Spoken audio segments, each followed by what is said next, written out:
The Scarlet Plague by Jack London. Part 1. The way led along upon what had once been the embankment of a railroad. But no train had run upon it for many years. The forest on either side swelled up the slopes of the embankment and crested across it in a green wave of trees and bushes. The trail was as narrow as a man's body, and was no more than a wild animal runway. Occasionally, a piece of rusty iron, showing through the forest mold, advertised that the rail and the ties still remained. In one place, a 10-inch tree, bursting through at a connection, had lifted the end of a rail clearly into view. The tie had evidently followed the rail, held to it by the spike long enough for its bed to be filled with gravel and rotten leaves, so that now the crumbling, rotten timber thrust itself up at a curious slant. Old as the road was, it was manifest that it had been of the monorail type. An old man and a boy traveled along this runway. They moved slowly, for the old man was very old. A touch of palsy made his movements tremulous, and he leaned heavily upon his staff. A rude skullcap of goatskin protected his head from the sun. From beneath this fell a scant fringe of stained and dirty white hair. A visor, ingeniously made from a large leaf, shielded his eyes, and from under this he peered at the way of his feet on the trail. His beard, which should have been snow-white but which showed the same weather-wear and camp stain as his hair, fell nearly to his waist in a great tangled mass. About his chest and shoulders hung a single, mangy garment of goatskin. His arms and legs, withered and skinny, betokened extreme age, as well as did their sunburn and scars and scratches betoken long years of exposure to the elements. The boy, who led the way, checking the eagerness of his muscles to the slow progress of the elder, likewise wore a single garment, a ragged-edged piece of bearskin with a hole in the middle through which he had thrust his head. He could not have been more than 12 years old. Tucked coquettishly over one ear was the freshly severed tail of a pig. In one hand he carried a medium-sized bow and an arrow. On his back was a quiverful of arrows. From a sheath hanging about his neck on a thong projected the battered handle of a hunting knife. He was as brown as a berry and walked softly with almost a cat-like tread. In marked contrast with his sunburned skin were his eyes, blue, deep blue, but keen and sharp as a pair of gimlets. They seemed to bore into aft about him in a way that was habitual. As he went along he smelled things, as well, his distended, quivering nostrils carrying to his brain an endless series of messages from the outside world. Also, his hearing was acute, and had been so trained that it operated automatically. Without conscious effort, he heard all the slight sounds in the apparent quiet heard, and differentiated and classified these sounds, whether they were of the wind rustling the leaves, of the humming of bees and gnats, of the distant rumble of the sea that drifted to him only in lulls, or of the gopher just under his foot, shoving a pouch full of earth into the entrance of his hole. Suddenly he became alertly tense. Sound, sight, and odor had given him a simultaneous warning. His hand went back to the old man, touching him, and the pair stood still. Ahead, at one side of the top of the embankment, arose a crackling sound, and the boy's gaze was fixed on the tops of the agitated bushes. Then a large bear, a grizzly, crashed into view and likewise stopped abruptly at sight of the humans. He did not like them and growled querulously. Slowly the boy fitted the arrow to the bow and slowly he pulled the bowstring taut. But he never removed his eyes from the bear. The old man peered from under his green leaf at the danger, and stood as quietly as the boy. For a few seconds this mutual scrutinizing went on. Then, the bear betraying a growing irritability, the boy, with a movement of his head, indicated that the old man must step aside from the trail and go down the embankment. The boy followed, going backward, still holding the bow taut and ready. They waited till a crashing among the bushes from the opposite side of the embankment told them the bear had gone on. The boy grinned as he led back to the trail. "A big un, Granzer," he chuckled. The old man shook his head. "They get thicker every day," he complained in a thin, undependable falsetto.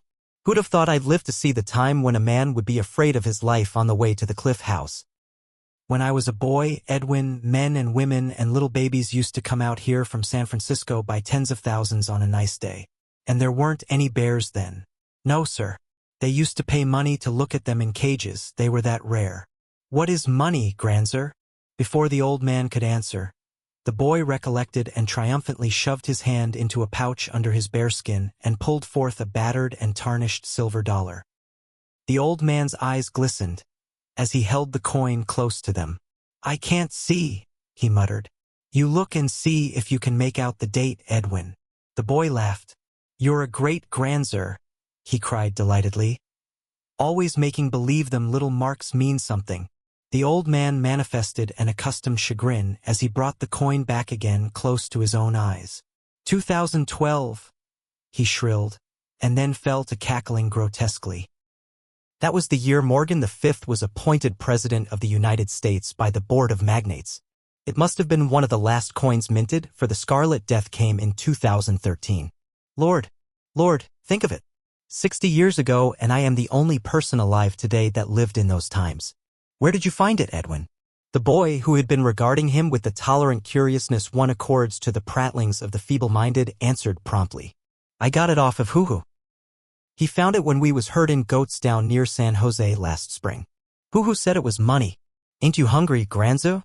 The ancient caught his staff in a tighter grip and urged along the trail, his old eyes shining greedily.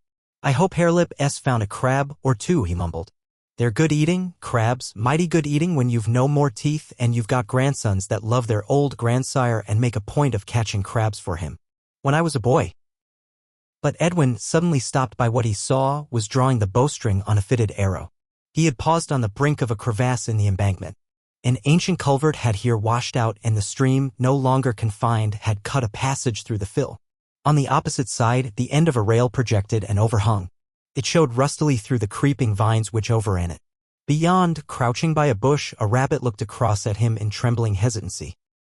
Fully 50 feet was the distance, but the arrow flashed true, and the transfixed rabbit, crying out in sudden fright and hurt, struggled painfully away into the brush. The boy himself was a flash of brown skin and flying fur as he bounded down the steep wall of the gap and up the other side.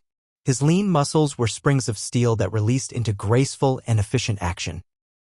100 feet beyond, in a tangle of bushes, he overtook the wounded creature, knocked its head on a convenient tree trunk, and turned it over to Granzer to carry.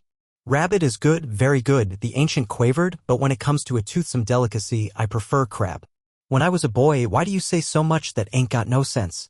Edwin impatiently interrupted the other's threatened garrulousness. The boy did not exactly utter these words, but something that remotely resembled them, and that was more guttural and explosive and economical of qualifying phrases. His speech showed distant kinship with that of the old man, and the latter's speech was approximately an English that had gone through a bath of corrupt usage. What I want to know, Edwin continued, is why you call crab toothsome delicacy? Crab is crab, ain't it? No one I never heard calls it such funny things. The old man sighed but did not answer, and they moved on in silence. The surf grew suddenly louder as they emerged from the forest upon a stretch of sand dunes bordering the sea. A few goats were browsing among the sandy hillocks, and a skin-clad boy, aided by a wolfish-looking dog that was only faintly reminiscent of a collie, was watching them. Mingled with the roar of the surf was a continuous, deep-throated barking or bellowing which came from a cluster of jagged rocks 100 yards out from shore. Here huge sea lions hauled themselves up to lie in the sun or battle with one another. In the immediate foreground arose the smoke of a fire, tended by a third savage-looking boy. Crouched near him were several wolfish dogs similar to the one that guarded the goats. The old man accelerated his pace, sniffing eagerly as he neared the fire. Mussels, he muttered ecstatically. Mussels. And ain't that a crab? Hoo-hoo, ain't that a crab? My, you boys are good to your old grandsire. Hoo-hoo, who was apparently of the same age as Edwin, grinned. All you want, Granzer. I got 4. The old man's palsied eagerness was pitiful. Sitting down in the sand as quickly as his stiff limbs would let him, he poked a large rock mussel from out of the coals.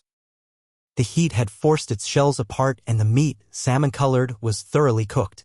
Between thumb and forefinger, in trembling haste, he caught the morsel and carried it to his mouth. But it was too hot, and the next moment was violently ejected. The old man spluttered with the pain, and tears ran out of his eyes and down his cheeks. The boys were true savages, possessing only the cruel humor of the savage. To them the incident was excruciatingly funny, and they burst into loud laughter. Hoo-Hoo danced up and down while Edwin rolled gleefully on the ground. The boy with the goats came running to join in the fun. Set em to cool, Edwin, set em to cool, the old man besought in the midst of his grief, making no attempt to wipe away the tears that still flowed from his eyes. And cool a crab, Edwin, too. You know your grandsire likes crabs. From the coals arose a great sizzling which proceeded from the many mussels bursting open their shells and exuding their moisture. They were large shellfish, running from 3 to 6 inches in length. The boys raked them out with sticks and placed them on a large piece of driftwood to cool. When I was a boy, we did not laugh at our elders. We respected them. The boys took no notice, and Granzer continued to babble an incoherent flow of complaint and censure. But this time he was more careful, and did not burn his mouth. All began to eat, using nothing but their hands and making loud mouth noises and lip smackings. The third boy, who was called Harelip, slyly deposited a pinch of sand on a mussel the ancient was carrying to his mouth, and when the grit of it bit into the old fellow's mucous membrane and gums, the laughter was again uproarious. He was unaware that a joke had been played on him and spluttered and spat until Edwin, relenting, gave him a gourd of fresh water with which to wash out his mouth. "Where's them crabs, hoo-hoo?" Edwin demanded. Granzer set upon having a snack. Again Granzer's eyes burned with greediness as a large crab was handed to him.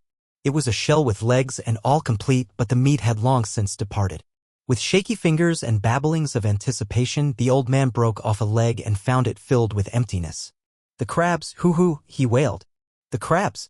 I was fooling Granzer. They ain't no crabs. I never found one."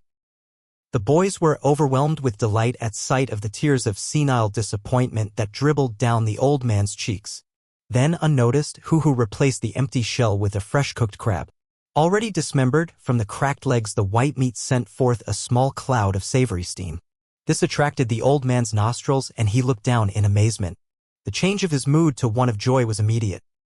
He snuffled and muttered and mumbled, making almost a croon of delight as he began to eat. Of this the boys took little notice, for it was an accustomed spectacle.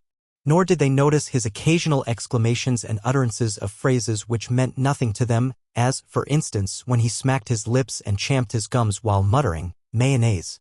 Just think mayonnaise. And it's 60 years since the last was ever made. 2 generations and never a smell of it." Why, in those days it was served in every restaurant with crab. When he could eat no more, the old man sighed, wiped his hands on his naked legs, and gazed out over the sea. With the content of a full stomach, he waxed reminiscent. "To think of it, I've seen this beach alive with men, women, and children on a pleasant Sunday. And there weren't any bears to eat them up either. And right up there on the cliff was a big restaurant where you could get anything you wanted to eat.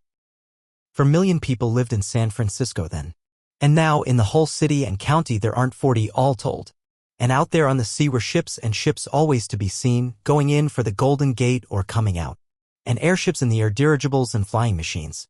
They could travel 200 miles an hour.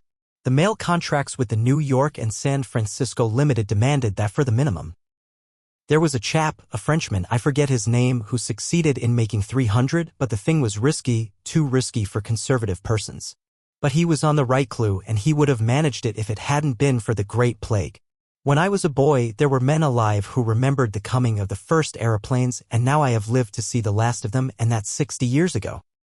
The old man babbled on, unheeded by the boys, who were long accustomed to his garrulousness, and whose vocabularies, besides, lacked the greater portion of the words he used. It was noticeable that in these rambling soliloquies, his English seemed to recrudesce into better construction and phraseology.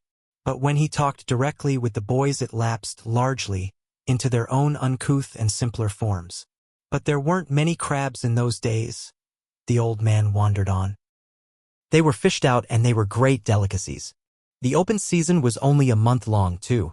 And now crabs are accessible the whole year around. Think of it, catching all the crabs you want, any time you want, in the surf of the Cliff House Beach. A sudden commotion among the goats brought the boys to their feet. The dogs about the fire rushed to join their snarling fellow who guarded the goats, while the goats themselves stampeded in the direction of their human protectors. A half-dozen forms, lean and gray, glided about on the sand hillocks and faced the bristling dogs. Edwin arched an arrow that fell short.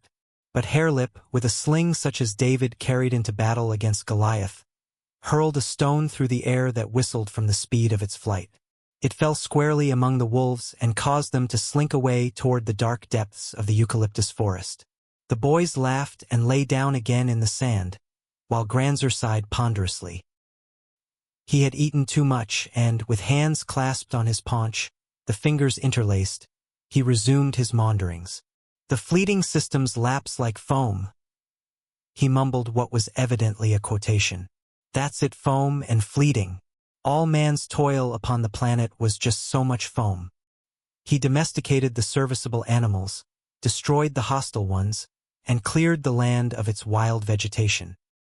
And then he passed, and the flood of primordial life rolled back again, sweeping his handiwork away. The weeds and the forest inundated his fields, the beasts of prey swept over his flocks, and now there are wolves on the Cliff House beach. He was appalled by the thought.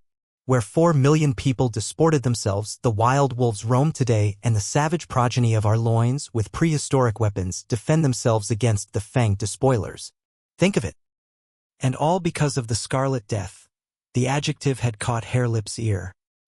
He's always saying that, he said to Edwin. What is scarlet? The scarlet of the maples can shake me like the cry of bugles going by, the old man quoted. It's red, Edwin answered the question. And you don't know it because you come from the chauffeur tribe.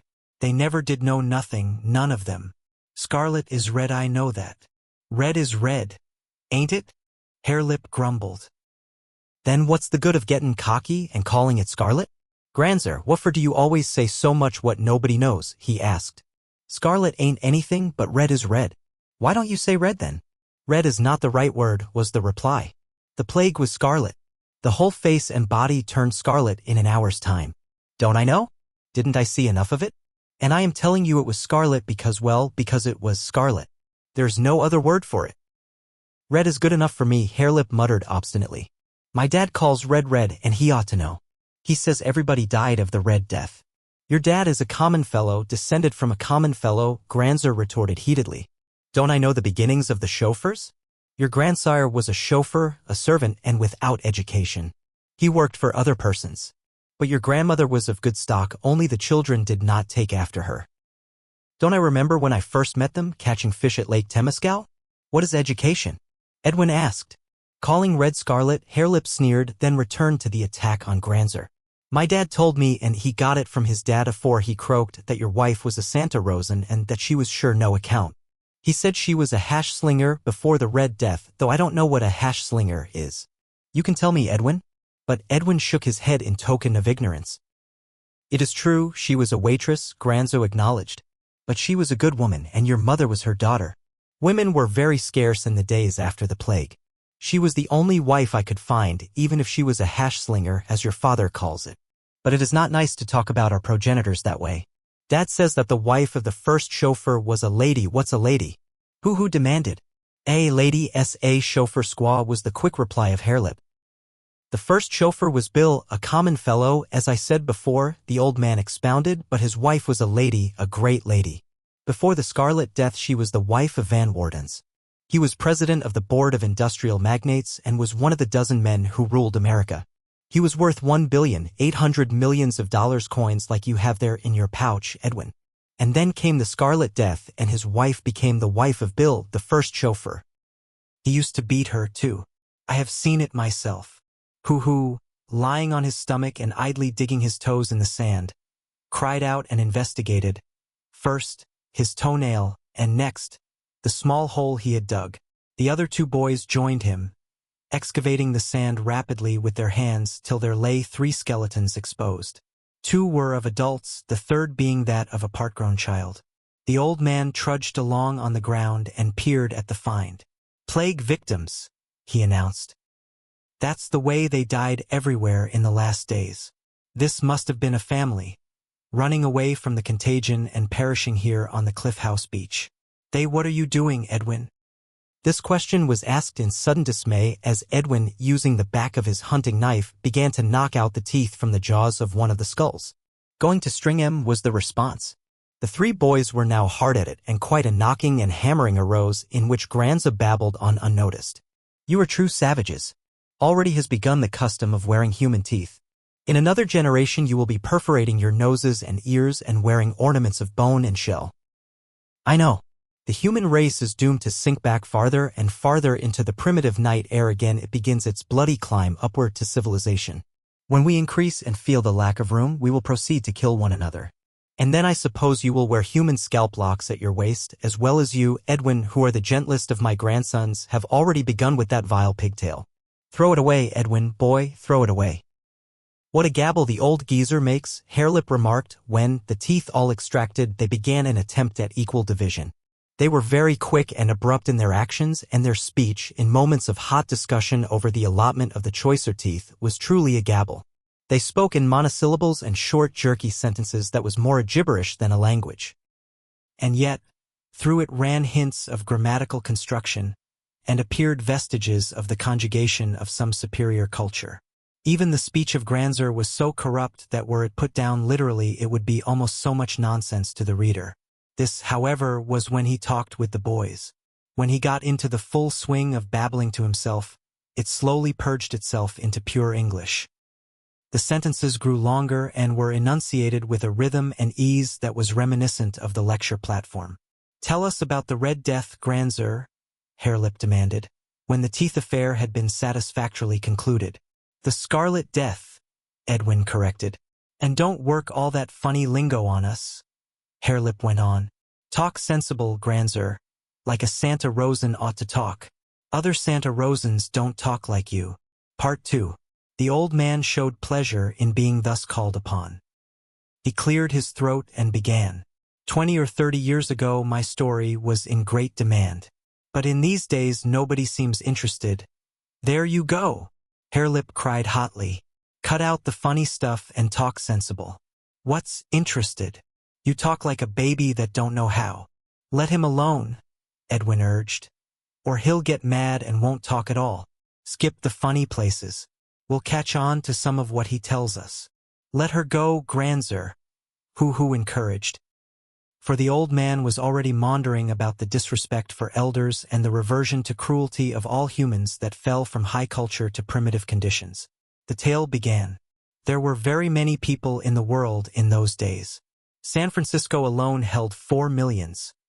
"What is millions?" Edwin interrupted. Granzer looked at him kindly. "I know you cannot count beyond 10, so I will tell you. Hold up your 2 hands. On both of them you have altogether 10 fingers and thumbs." "Very well. I now take this grain of sand, you hold it, hoo." He dropped the grain of sand into the lad's palm and went on. "Now that grain of sand stands for the 10 fingers of Edwin. I add another grain. That's 10 more fingers. And I add another and another and another until I have added as many grains as Edwin has fingers and thumbs. That makes what I call 100. Remember that word 100. Now I put this pebble in Harelip's hand. It stands for 10 grains of sand, or 10 tens of fingers, or 100 fingers. I put in 10 pebbles. They stand for 1,000 fingers. I take a mussel shell and it stands for 10 pebbles, or 100 grains of sand, or 1,000 fingers, and so on. Laboriously and with much reiteration he strove to build up in their minds a crude conception of numbers. As the quantities increased, he had the boys holding different magnitudes in each of their hands. For still higher sums he laid the symbols on the log of driftwood, and for symbols he was hard put, being compelled to use the teeth from the skulls for millions and the crab shells for billions. It was here that he stopped, for the boys were showing signs of becoming tired. There were 4 million people in San Francisco. 4 teeth. The boys' eyes ranged along from the teeth and from hand to hand, down through the pebbles and sand grains to Edwin's fingers. And back again they ranged along the ascending series in the effort to grasp such inconceivable numbers. "That was a lot of folks, Granzer," Edwin at last hazarded. "Like sand on the beach here, like sand on the beach, each grain of sand a man, or woman, or child." "Yes, my boy, all those people lived right here in San Francisco. And at one time or another all those people came out on this very beach, more people than there are grains of sand. More. And San Francisco was a noble city. And across the bay where we camped last year, even more people lived, clear from Point Richmond, on the level ground and on the hills, all the way around to San Leandro, one great city of 7 million people. 7 teeth, there, that's it, 7 millions. Again the boy's eyes ranged up and down from Edwin's fingers to the teeth on the log. The world was full of people. The census of 2010 gave 8 billions for the whole world, 8 crab shells, yes, 8 billions. It was not like today. Mankind knew a great deal more about getting food. And the more food there was, the more people there were. In the year 1800, there were 170 millions in Europe alone. 100 years later, a grain of sand, 100 years later, at 1900, there were 500 millions in Europe, 5 grains of sand, and this one tooth. This shows how easy was the getting of food, and how men increased. And in the year 2000 there were 1,500 millions in Europe. And it was the same all over the rest of the world. 8 crab shells there, yes, 8 billion people were alive on the earth when the Scarlet Death began. I was a young man when the plague came, 27 years old, and I lived on the other side of San Francisco Bay in Berkeley. You remember those great stone houses, Edwin, when we came down the hills from Contra Costa? That was where I lived, in those stone houses. I was a professor of English literature. Much of this was over the heads of the boys, but they strove to comprehend dimly this tale of the past. What was them stone houses for? Hairlip queried. You remember when your dad taught you to swim? The boy nodded. Well, in the University of California, that is the name we had for the houses. We taught young men and women how to think, just as I have taught you now, by sand and pebbles and shells, to know how many people lived in those days. There was very much to teach. The young men and women we taught were called students. We had large rooms in which we taught. I talked to them 40 or 50 at a time, just as I am talking to you now. I told them about the books other men had written before their time, and even sometimes in their time. Was that all you did? Just talk, talk, talk. Who demanded? Who hunted your meat for you? And milked the goats? And caught the fish? A sensible question, a sensible question. As I have told you, in those days food getting was easy. We were very wise. A few men got the food for many men. The other men did other things. As you say, I talked. I talked all the time, and for this food was given me much food. Fine food, beautiful food. Food that I have not tasted in 60 years and shall never taste again. I sometimes think the most wonderful achievement of our tremendous civilization was food. Its inconceivable abundance, its infinite variety, its marvelous delicacy. Oh, my grandsons, life was life in those days when we had such wonderful things to eat. This was beyond the boys, and they let it slip by, words and thoughts, as a mere senile wandering in the narrative. Our food-getters were called freemen. This was a joke. We of the ruling classes owned all the land, all the machines, everything. These food-getters were our slaves. We took almost all the food they got and left them a little so that they might eat and work and get us more food. I'd have gone into the forest and got food for myself, Hairlip announced, and if any man tried to take it away from me, I'd have killed him. The old man laughed. Did I not tell you that we of the ruling class owned all the land, all the forest, everything?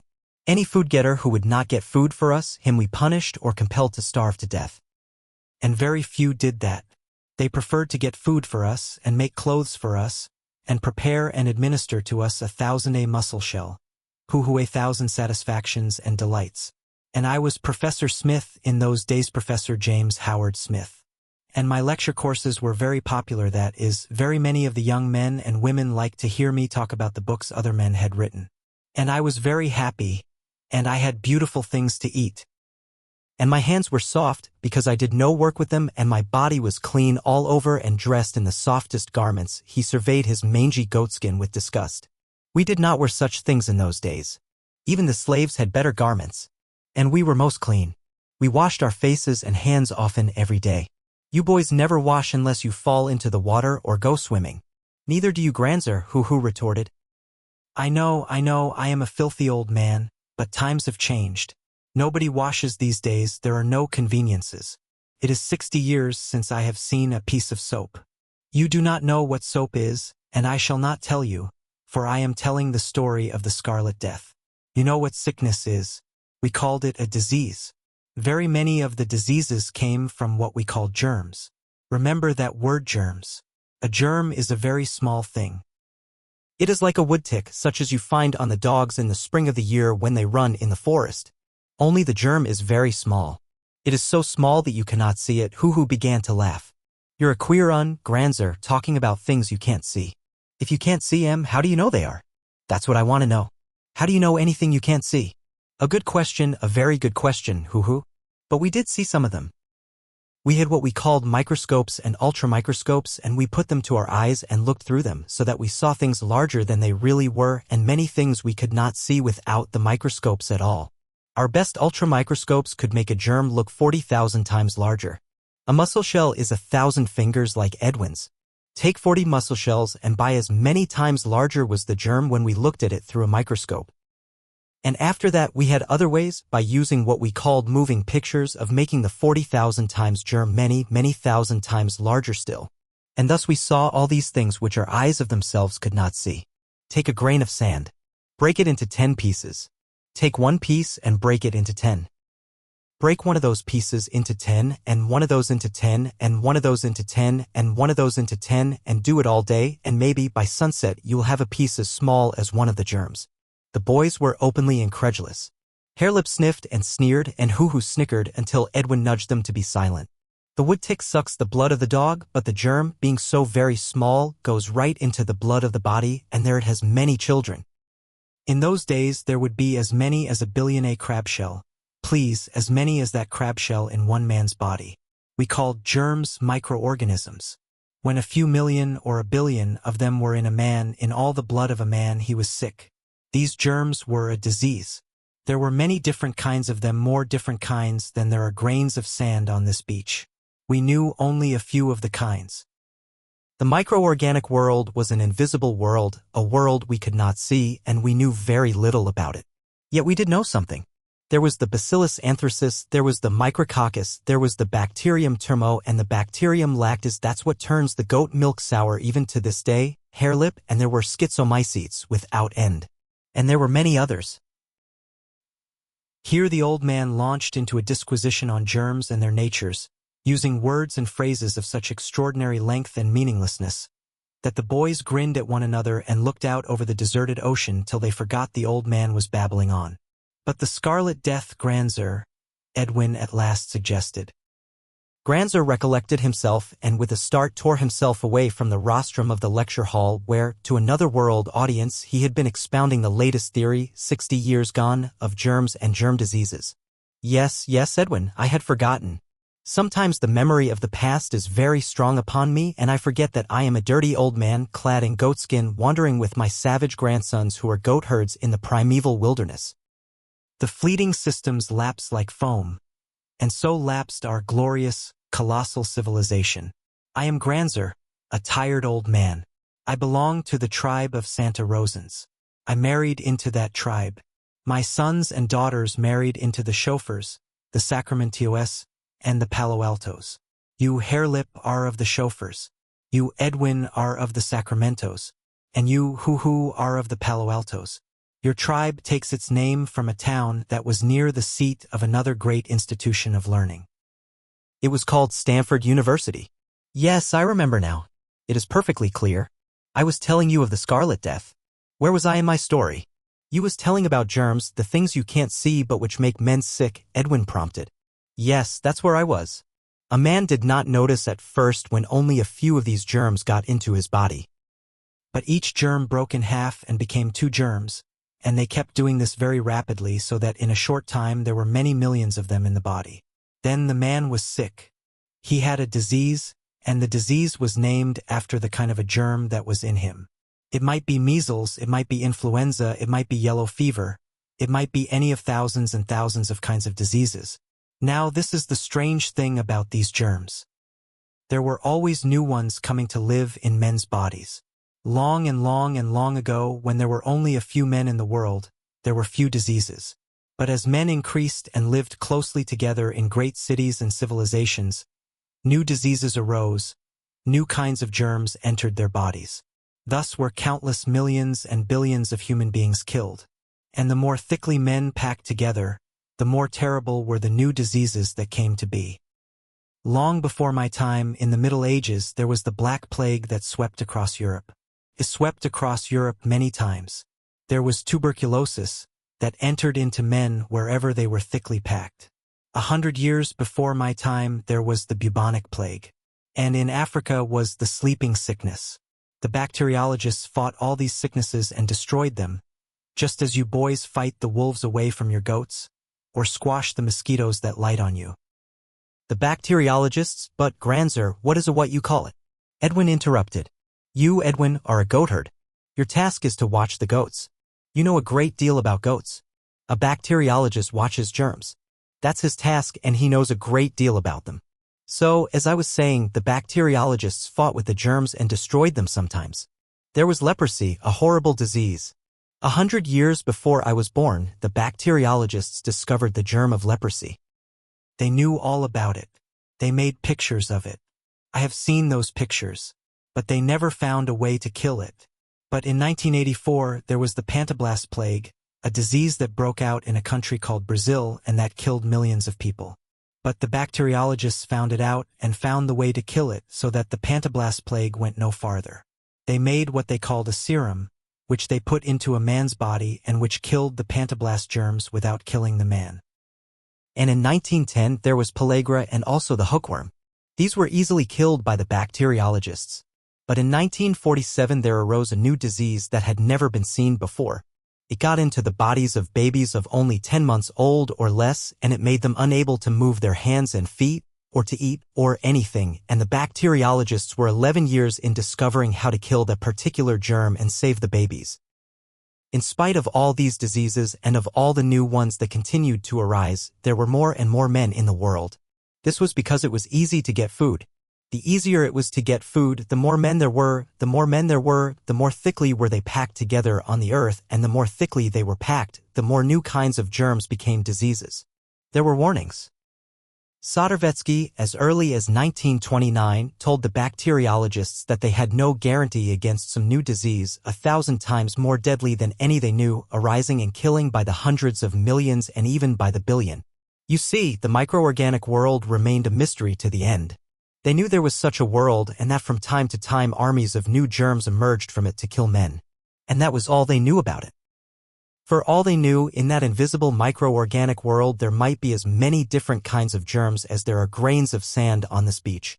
And also, in that same invisible world it might well be that new kinds of germs came to be. It might be there that life originated, the abysmal fecundity, Sodervetsky called it, applying the words of other men who had written before him. It was at this point that Hairlip rose to his feet, an expression of huge contempt on his face. "Granzer," he announced, "you make me sick with your gabble. Why don't you tell about the Red Death? If you ain't going to, say so, and we'll start back for camp." The old man looked at him and silently began to cry. The weak tears of age rolled down his cheeks and all the feebleness of his 87 years showed in his grief-stricken countenance. "Sit down," Edwin counseled soothingly. "Granzer's all right. He's just getting to the Scarlet Death, ain't you, Granzer? He's just going to tell us about it right now. Sit down, Hairlip. Go ahead, Granzer." Part 3. The old man wiped the tears away on his grimy knuckles and took up the tale in a tremulous, piping voice that soon strengthened as he got the swing of the narrative. It was in the summer of 2013 that the plague came. I was 27 years old, and well do I remember it. Wireless dispatches, Hairlip spat loudly his disgust, and Granzer hastened to make amends. "We talked through the air in those days, thousands and thousands of miles. And the word came of a strange disease that had broken out in New York. There were 17 millions of people living then in that noblest city of America.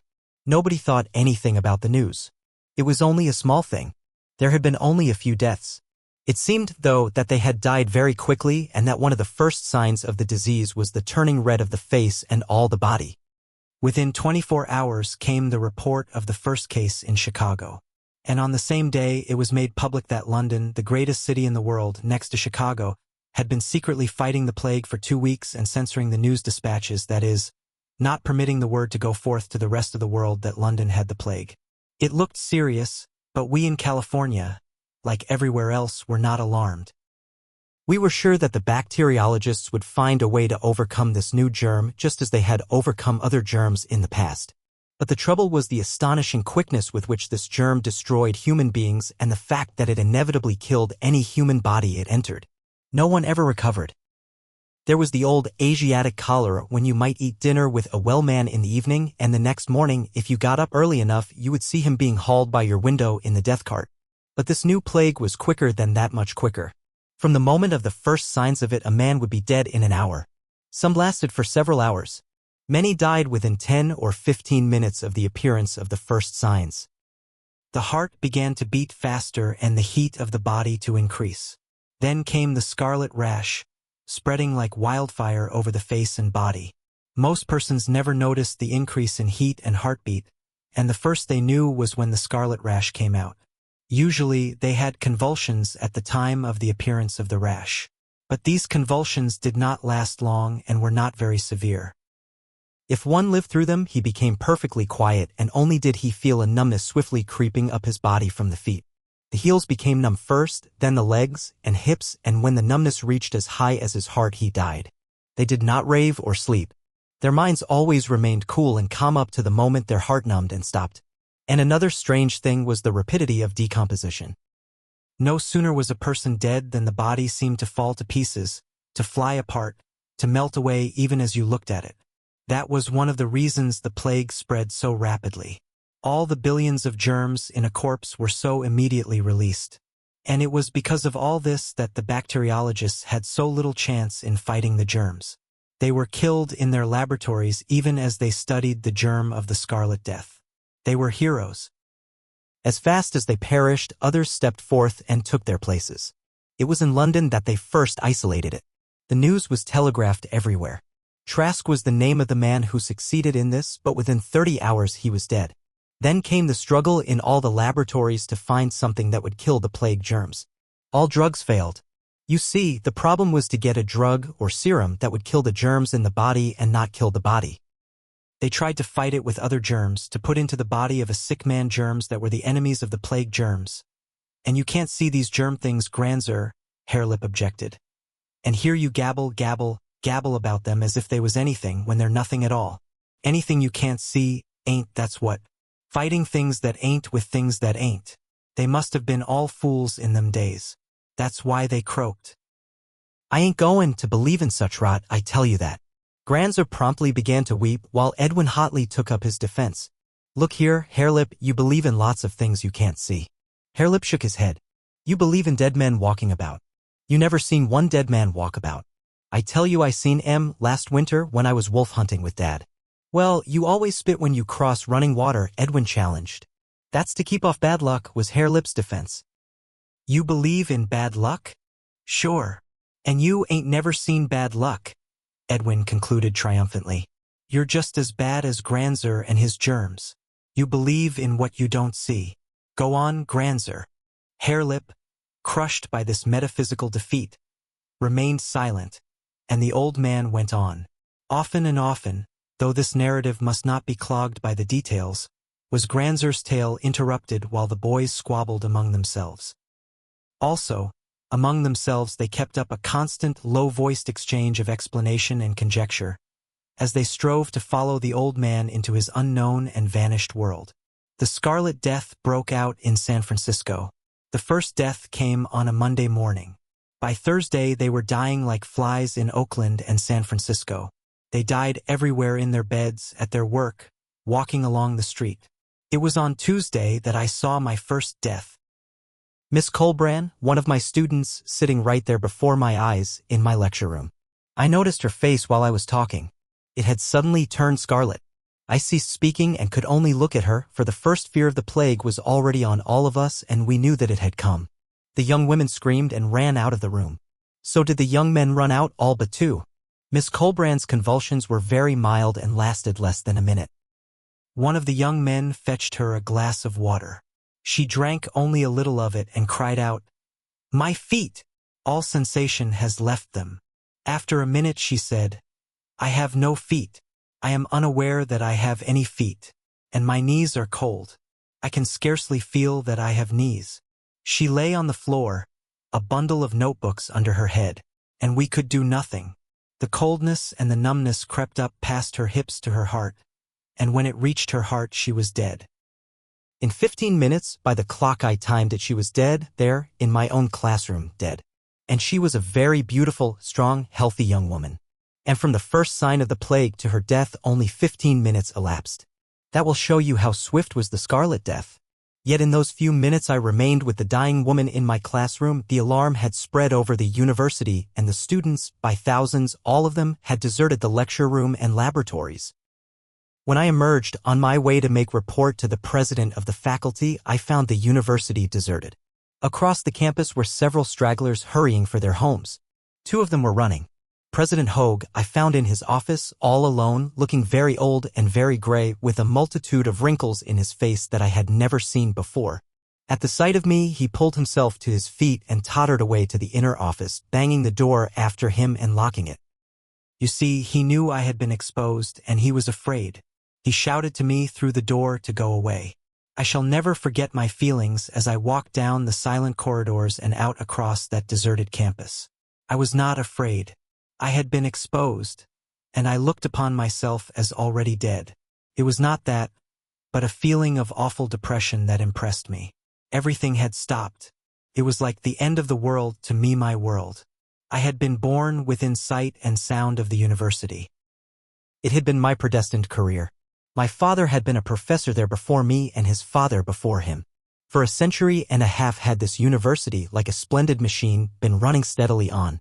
And now in an instant it had stopped. It was like seeing the sacred flame die down on some thrice sacred altar. I was shocked, unutterably shocked. When I arrived home, my housekeeper screamed as I entered and fled away. And when I rang, I found the housemaid had likewise fled. I investigated. In the kitchen I found the cook on the point of departure. But she screamed too, and in her haste dropped a suitcase of her personal belongings and ran out of the house and across the grounds, still screaming. I can hear her scream to this day. You see, we did not act in this way when ordinary diseases smote us. We were always calm over such things and sent for the doctors and nurses who knew just what to do. But this was different. It struck so suddenly and killed so swiftly, and never missed a stroke. When the scarlet rash appeared on a person's face, that person was marked by death. There was never a known case of a recovery. I was alone in my big house. As I have told you often before, in those days we could talk with one another over wires or through the air. The telephone bell rang, and I found my brother talking to me. He told me that he was not coming home for fear of catching the plague from me, and that he had taken our 2 sisters to stop at Professor Bacon's home. He advised me to remain where I was, and wait to find out whether or not I had caught the plague. To all of this I agreed, staying in my house and for the first time in my life attempting to cook. And the plague did not come out on me. By means of the telephone I could talk with whomsoever I pleased and get the news. Also, there were the newspapers, and I ordered all of them to be thrown up to my door, so that I could know what was happening with the rest of the world. New York City and Chicago were in chaos. And what happened with them was happening in all the large cities. A third of the New York police were dead. Their chief was also dead, likewise the mayor. All law and order had ceased. The bodies were lying in the streets unburied. All railroads and vessels carrying food and such things into the great city had ceased runnings, and mobs of the hungry poor were pillaging the stores and warehouses. Murder and robbery and drunkenness were everywhere. Already the people had fled from the city by millions. At first the rich in their private motor cars and dirigibles, and then the great mass of the population on foot carrying the plague with them, themselves starving and pillaging the farmers and all the towns and villages on the way. The man who sent this news, the wireless operator, was alone with his instrument on the top of a lofty building. The people remaining in the city, he estimated them at several 100,000. Had gone mad from fear and drink, and on all sides of him great fires were raging. He was a hero, that man who stayed by his post, an obscure newspaperman, most likely. For 24 hours, he said, no transatlantic airships had arrived and no more messages were coming from England. He did state, though, that a message from Berlin that's in Germany announced that Hofmeier, a bacteriologist of the Metchnikoff School, had discovered the serum for the plague. That was the last word, to this day, that we of America ever received from Europe. If Hofmeier discovered the serum, it was too late, or otherwise, long ere this, explorers from Europe would have come looking for us. We can only conclude that what happened in America happened in Europe, and that, at the best, some several score may have survived the Scarlet Death on that whole continent. For one day longer the dispatches continued to come from New York. Then they, too, ceased. The man who had sent them, perched in his lofty building, had either died of the plague or been consumed in the great conflagrations he had described as raging around him. And what had occurred in New York had been duplicated in all the other cities. It was the same in San Francisco and Oakland and Berkeley. By Thursday the people were dying so rapidly that their corpses could not be handled, and dead bodies lay everywhere. Thursday night the panic outrush for the country began. Imagine, my grandsons, people thicker than the salmon run you have seen on the Sacramento River pouring out of the cities by millions madly over the country in vain attempt to escape the ubiquitous death. You see, they carry the germs with them. Even the airships of the rich, fleeing for mountain and desert fastnesses, carried the germs. Hundreds of these airships escaped to Hawaii, and not only did they bring the plague with them, but they found the plague already there before them. This we learned by the dispatches until all order in San Francisco vanished and there were no operators left at their posts to receive or send. It was amazing, astounding, this loss of communication with the world. It was exactly as if the world had ceased, been blotted out. For 60 years that world has no longer existed for me. I know there must be such places as New York, Europe, Asia, and Africa, but not one word has been heard of them, not in 60 years. With the coming of the Scarlet Death, the world fell apart. Absolutely irretrievably. 10,000 years of culture and civilization passed in the twinkling of an eye. Lapsed like foam. I was telling about the airships of the rich. They carried the plague with them, and no matter where they fled, they died. I never encountered but one survivor of any of the Mungerson. He was afterwards a Santa Rosan, and he married my eldest daughter. He came into the tribe 8 years after the plague. He was then 19 years old, and he was compelled to wait 12 years more before he could marry. You see, there were no unmarried women, and some of the older daughters of the Santa Rosans were already bespoken. So he was forced to wait until my Mary had grown to 16 years. It was his son, Gimpleg, who was killed last year by the mountain lion. Mungerson was 11 years old at the time of the plague. His father was one of the industrial magnates, a very wealthy, powerful man. It was on his airship, the Condor, that they were fleeing with all the family for the wilds of British Columbia, which is far to the north of here. But there was some accident and they were wrecked near Mount Shasta.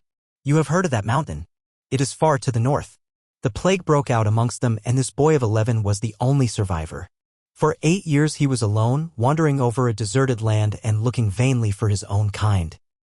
And at last, traveling south, he picked up with us, the Santa Rosans. But I am ahead of my story. When the great exodus from the cities around San Francisco Bay began, and while the telephones were still working, I talked with my brother. I told him this flight from the cities was insanity, that there were no symptoms of the plague in me, and that the thing for us to do was to isolate ourselves and our relatives in some safe place. We decided on the chemistry building at the university, and we planned to lay in a supply of provisions and by force of arms to prevent any other persons from forcing their presence upon us after we had retired to our refuge. All this being arranged, my brother begged me to stay in my own house for at least 24 hours more on the chance of the plague developing in me. To this I agreed, and he promised to come for me next day.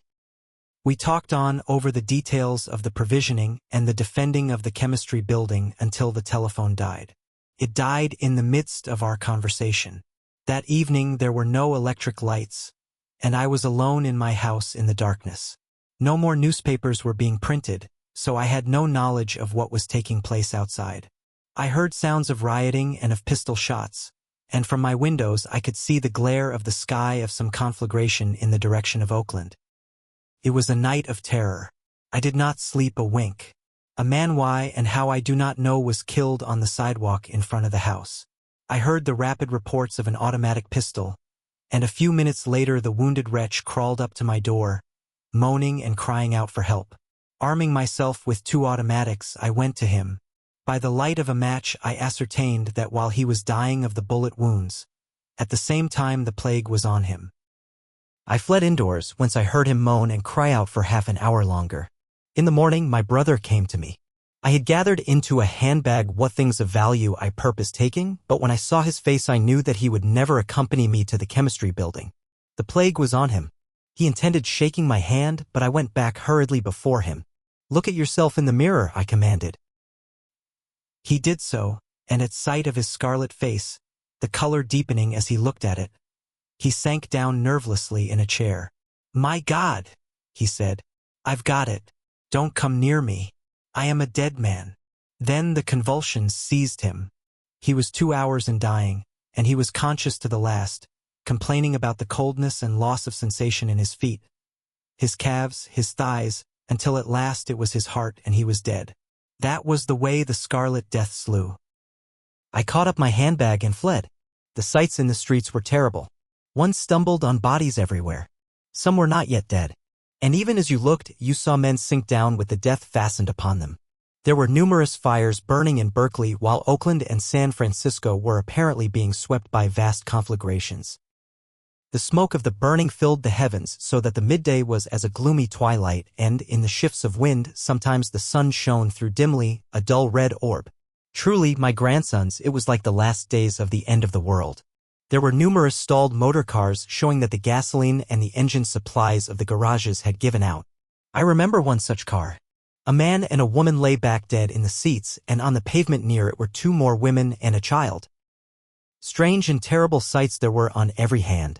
People slipped by silently, furtively, like ghosts, white-faced women carrying infants in their arms, fathers leading children by the hand, singly, and in couples, and in families, all fleeing out of the city of death.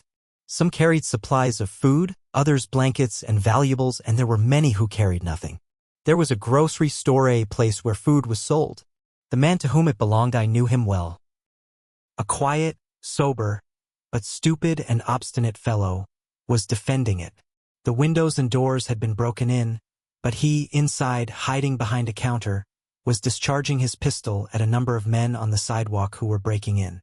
In the entrance were several bodies of men, I decided, whom he had killed earlier in the day. Even as I looked on from a distance, I saw one of the robbers break the windows of the adjoining store, a place where shoes were sold, and deliberately set fire to it. I did not go to the groceryman's assistance. The time for such acts had already passed. Civilization was crumbling, and it was each for himself. Part 4. I went away hastily, down a cross street, and at the first corner I saw another tragedy. Two men of the working class had caught a man and a woman with two children, and were robbing them. I knew the man by sight, though I had never been introduced to him. He was a poet whose verses I had long admired. Yet I did not go to his help, for at the moment I came upon the scene there was a pistol shot, and I saw him sinking to the ground. The woman screamed, and she was felled with a fist blow by one of the brutes. I cried out threateningly, whereupon they discharged their pistols at me, and I ran away around the corner. Here I was blocked by an advancing conflagration. The buildings on both sides were burning, and the street was filled with smoke and flame. From somewhere in that murk came a woman's voice calling shrilly for help. But I did not go to her. A man's heart turned to iron amid such scenes, and one heard all too many appeals for help. Returning to the corner, I found the two robbers were gone. The poet and his wife lay dead on the pavement. It was a shocking sight. The two children had vanished whither I could not tell. And I knew now why it was that the fleeing persons I encountered slipped along so furtively and with such white faces. In the midst of our civilization, down in our slums and labor ghettos, we had bred a race of barbarians, of savages, and now, in the time of our calamity, they turned upon us like the wild beasts they were and destroyed us. And they destroyed themselves as well. They inflamed themselves with strong drink and committed 1,000 atrocities, quarreling and killing one another in the general madness. One group of workingmen I saw, of the better sort, who had banded together, and, with their women and children in their midst, the sick and aged in litters and being carried, and with a number of horses pulling a truckload of provisions, they were fighting their way out of the city. They made a fine spectacle as they came down the street through the drifting smoke, though they nearly shot me when I first appeared in their path. As they went by, one of their leaders shouted out to me in apologetic explanation. He said they were killing the robbers and looters on sight, and that they had thus banded together as the only means by which to escape the prowlers. It was here that I saw for the first time what I was soon to see so often. One of the marching men had suddenly shown the unmistakable mark of the plague. Immediately those about him drew away, and he, without a remonstrance, stepped out of his place to let them pass on. A woman, most probably his wife, attempted to follow him. She was leading a little boy by the hand. But the husband commanded her sternly to go on, while others laid hands on her and restrained her from following him. This I saw, and I saw the man also, with his scarlet blaze of face, step into a doorway on the opposite side of the street. I heard the report of his pistol, and saw him sink lifeless to the ground. After being turned aside twice again by advancing fires, I succeeded in getting through to the university. On the edge of the campus, I came upon a party of university folk who were going in the direction of the chemistry building. They were all family men, and their families were with them, including the nurses and the servants. Professor Badminton greeted me. I had difficulty in recognizing him. Somewhere he had gone through flames, and his beard was singed off. About his head was a bloody bandage, and his clothes were filthy. He told me he had prowlers, and that his brother had been killed the previous night, in the defense of their dwelling. Midway across the campus, he pointed suddenly to Mrs. Swinton's face. The unmistakable Scarlet was there. Immediately all the other women set up a screaming and began to run away from her. Her 2 children were with a nurse, and these also ran with the women. But her husband, Dr. Swinton, remained with her. "Go on, Smith," he told me. "Keep an eye on the children. As for me, I shall stay with my wife. I know she is already dead, but I can't leave her. Afterwards, if I escape, I shall come to the chemistry building, and do you watch for me and let me in." I left him bending over his wife and soothing her last moments while I ran to overtake the party. We were the last to be admitted to the chemistry building. After that, with our automatic rifles, we maintained our isolation. By our plans, we had arranged for a company of 60 to be in this refuge. Instead, every one of the number originally planned had added relatives and friends and whole families until there were over 400 souls. But the chemistry building was large and, standing by itself, was in no danger of being burned by the great fires that raged everywhere in the city. A large quantity of provisions had been gathered, and a food committee took charge of it, issuing rations daily to the various families and groups that arranged themselves into messes. A number of committees were appointed, and we developed a very efficient organization. I was on the Committee of Defense, though for the first day no prowlers came near. We could see them in the distance, however, and by the smoke of their fires knew that several camps of them were occupying the far edge of the campus. Drunkenness was rife, and often we heard them singing ribald songs or insanely shouting, while the world crashed to ruin about them and all the air was filled with the smoke of its burning. These low creatures gave rein to their bestiality and fought and drank and died. And after all, what did it matter? Everybody died anyway, the good and the bad, the efficients and the weaklings, those that loved to live and those that scorned to live. They passed. Everything passed.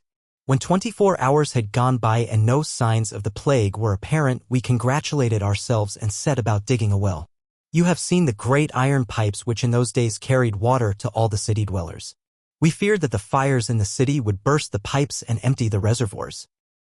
So we tore up the cement floor of the central court of the chemistry building and dug a well. There were many young men, undergraduates, with us, and we worked night and day on the well. And our fears were confirmed. 3 hours before we reached water, the pipes went dry.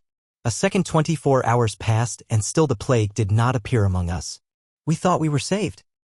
But we did not know what I afterwards decided to be true, namely, that the period of the incubation of the plague germs in a human's body was a matter of a number of days. It slew so swiftly when once it manifested itself, that we were led to believe that the period of incubation was equally swift. So, when 2 days had left us unscathed, we were elated with the idea that we were free of the contagion. But the 3rd day disillusioned us. I can never forget the night preceding it. I had charge of the night guards from 8 to 12, and from the roof of the building I watched the passing of all man's glorious works. So terrible were the local conflagrations that all the sky was lighted up. One could read the finest print in the red glare. All the world seemed wrapped in flames. San Francisco spouted smoke and fire from a score of vast conflagrations that were like so many active volcanoes. Oakland, San Leandro, Haywoods, all were burning. And to the northward, clear to Point Richmond, other fires were at work. It was an awe-inspiring spectacle.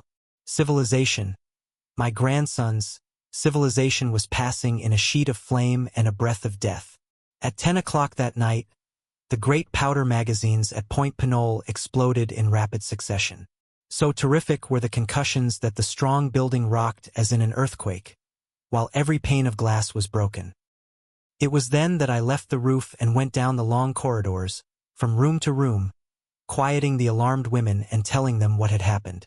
An hour later, at a window on the ground floor, I heard pandemonium break out in the camps of the prowlers. There were cries and screams, and shots from many pistols. As we afterward conjectured, this fight had been precipitated by an attempt on the part of those that were well to drive out those that were sick. At any rate, a number of the plague-stricken prowlers escaped across the campus and drifted against our doors. We warned them back, but they cursed us and discharged a fusillade from their pistols.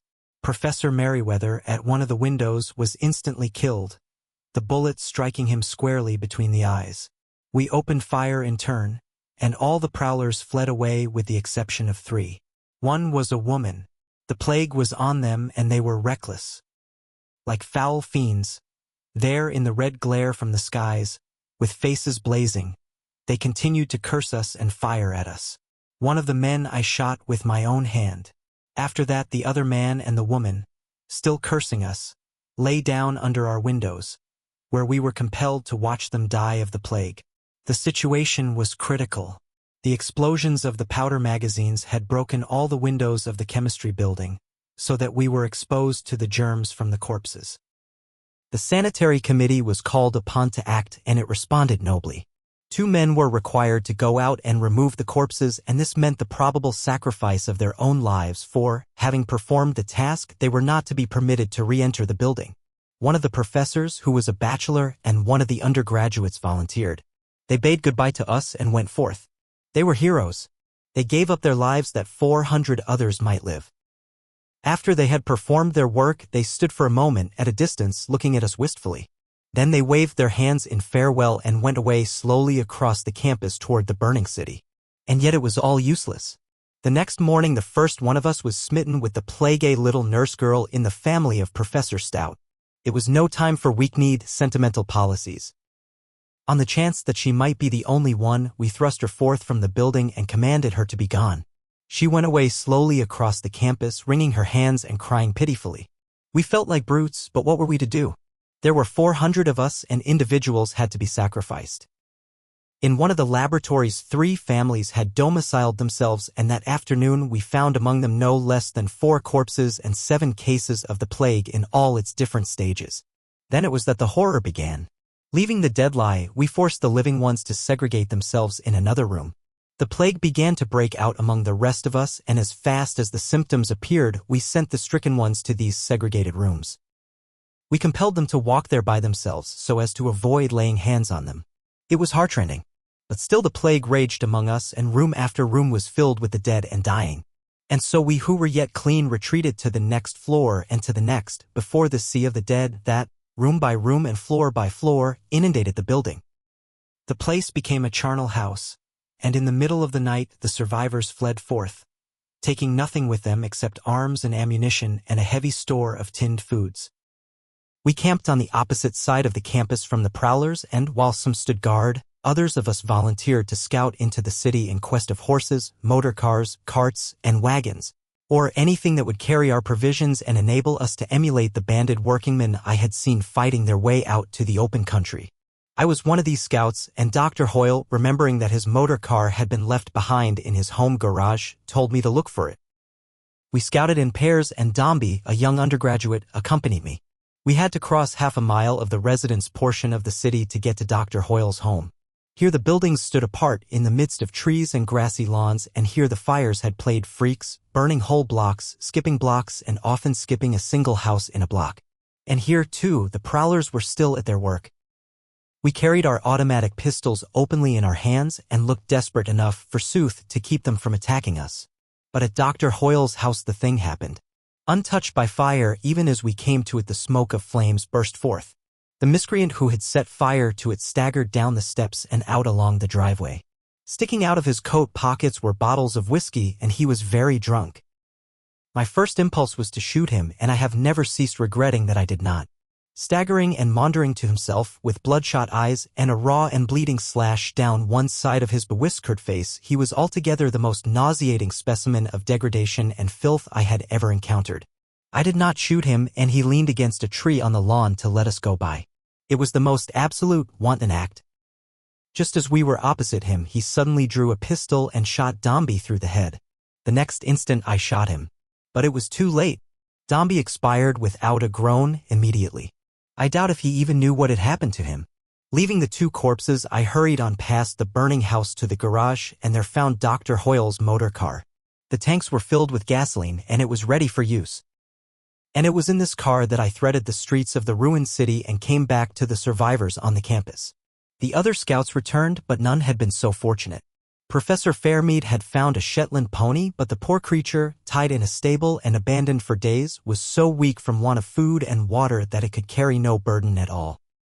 Some of the men were for turning it loose, but I insisted that we should lead it along with us so that if we got out of food, we would have it to eat. There were 47 of us when we started, many being women and children. The president of the faculty, an old man to begin with and now hopelessly broken by the awful happenings of the past week, rode in the motor car with several young children and the aged mother of Professor Fairmead. What Hope, a young professor of English who had a grievous bullet wound in his leg, drove the car. The rest of us walked, Professor Fairmead leading the pony. It was what should have been a bright summer day, but the smoke from the burning world filled the sky, through which the sun shone murkily, a dull and lifeless orb, blood-red and ominous. But we had grown accustomed to that blood-red sun. With the smoke it was different.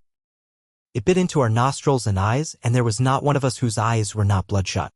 We directed our course to the southeast through the endless miles of suburban residences, traveling along where the first swells of low hills rose from the flat of the central city. It was by this way only that we could expect to gain the country. Our progress was painfully slow. The women and children could not walk fast. They did not dream of walking, my grandsons, in the way all people walk today. In truth, none of us knew how to walk. It was not until after the plague that I learned really to walk. So it was that the pace of the slowest was the pace of all, for we dared not separate on account of the prowlers. There were not so many now of these human beasts of prey. The plague had already well diminished their numbers, but enough still lived to be a constant menace to us. Many of the beautiful residences were untouched by fire, yet smoking ruins were everywhere. The prowlers, too, seemed to have got over their insensate desire to burn, and it was more rarely that we saw houses freshly on fire. Several of us scouted among the private garages in search of motor cars and gasoline, but in this we were unsuccessful. The first great flights from the cities had swept all such utilities away. Callan, a fine young man, was lost in this work. He was shot by prowlers while crossing a lawn. Yet this was our only casualty, though once, a drunken brute deliberately opened fire on all of us. Luckily, he fired wildly, and we shot him before he had done any hurt. At Fruitvale, still in the heart of the magnificent residence section of the city, the plague again smote us. Professor Fairmead was the victim, making signs to us that his mother was not to know. He turned aside into the grounds of a beautiful mansion. He sat down forlornly on the steps of the front veranda, and I, having lingered, waved him a last farewell. That night, several miles beyond Fruitvale and still in the city, we made camp. And that night we shifted camp twice to get away from our dead. In the morning there were 30 of us. I shall never forget the president of the faculty. During the morning's march his wife, who was walking, betrayed the fatal symptoms, and when she drew aside to let us go on, he insisted on leaving the motor car and remaining with her. There was quite a discussion about this, but in the end we gave in. It was just as well, for we knew not which ones of us, if any, might ultimately escape. That night, the second of our march, we camped beyond Haywoods in the first stretches of country, and in the morning there were 11 of us that lived. Also, during the night, What Hope, the professor with the wounded leg, deserted us in the motor car. He took with him his sister and his mother and most of our tinned provisions. It was that day, in the afternoon, while resting by the wayside, that I saw the last airship I shall ever see. The smoke was much thinner here in the country, and I first sighted the ship drifting and veering helplessly at an elevation of 2,000 feet. What had happened I could not conjecture, but even as we looked we saw her bow dip down lower and lower. Then the bulkheads of the various gas chambers must have burst, for, quite perpendicular, she fell like a plummet to the earth. And from that day to this I have not seen another airship. Often and often, during the next few years, I scanned the sky for them, hoping against hope that somewhere in the world civilization had survived. But it was not to be. What happened with us in California must have happened with everybody everywhere. Another day, and at Niles there were 3 of us. Beyond Niles, in the middle of the highway, we found What Hope. The motor car had broken down, and there, on the rugs which they had spread on the ground, lay the bodies of his sister, his mother, and himself. Wearied by the unusual exercise of continual walking, that night I slept heavily. In the morning I was alone in the world. Canfield and Parsons, my last companions, were dead of the plague.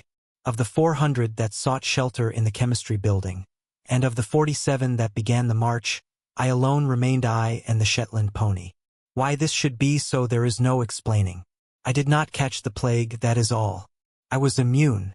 I was merely the one lucky man in a million, just as every survivor was one in a million, or, rather, in several millions, for the proportion was at least that. Part 5. For 2 days I sheltered in a pleasant grove where there had been no deaths. In those 2 days, while badly depressed and believing that my turn would come at any moment, nevertheless I rested and recuperated. So did the pony. And on the 3rd day, putting what small store of tinned provisions I possessed on the pony's back, I started on across a very lonely land. Not a live man, woman, or child did I encounter, though the dead were everywhere. Food, however, was abundant. The land then was not as it is now. It was all cleared of trees and brush, and it was cultivated. The food for millions of mouths was growing, ripening, and going to waste. From the fields and orchards I gathered vegetables, fruits, and berries. Around the deserted farmhouses I got eggs and caught chickens. And frequently I found supplies of tinned provisions in the storerooms. A strange thing was what was taking place with all the domestic animals. Everywhere they were going wild and preying on one another. The chickens and ducks were the first to be destroyed, while the pigs were the first to go wild, followed by the cats. Nor were the dogs long in adapting themselves to the changed conditions. There was a veritable plague of dogs. They devoured the corpses, barked and howled during the nights, and in the daytime slunk about in the distance. As the time went by, I noticed a change in their behavior. At first they were apart from one another, very suspicious and very prone to fight. But after a not very long while they began to come together and run in packs. The dog, you see, always was a social animal, and this was true before ever he came to be domesticated by man. In the last days of the world before the plague, there were many very different kinds of dogs. Dogs without hair and dogs with warm fur, dogs so small that they would make scarcely a mouthful for other dogs that were as large as mountain lions.